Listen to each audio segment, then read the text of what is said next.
លេង Facebook រាល់ថ្ងៃពេលដឹងថាមានគេចូលលេង account របស់យើងតែអត់ដឹងថាត្រូវធ្វើម៉េចមកនេះពុកក្តីប្រាប់ជាដំបូងគឺយើងត្រូវចូលមកកាន់ app Facebook មកបន្តមកទៀតយើងមកមើលសញ្ញាត្រេ3ដែលនៅខាងលើនេះហើយយើងចុចលើសញ្ញាខ្ចៅដែលនៅផ្នែកខាងលើដែរបន្តមកទៀតបងប្អូនមកមើលពាក្យថា Meta Account Center បងប្អូនចុចលើវាមួយបងប្អូនមកមើលខាងក្រោមនេះដែលគេដាក់ថា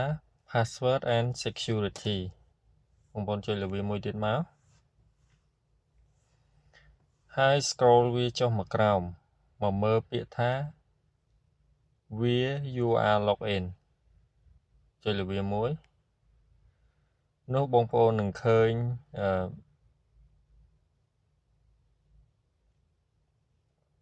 នៅ account Facebook របស់យើងអញ្ចឹងយើងចង់ដឹងថា account យើងមានគេលេងអត់បងប្អូនចុចលើវាមក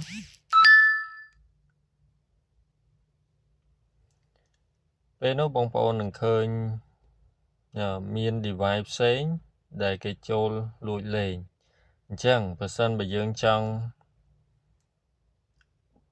លុប device នោះចោលបងប្អូនគ្រាន់តែចុចពាក្យថា select device to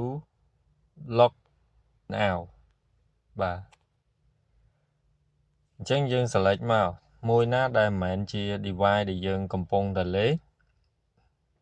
បងប្អូនអាចគ្រីស text អញ្ចឹងមកហើយបងប្អូន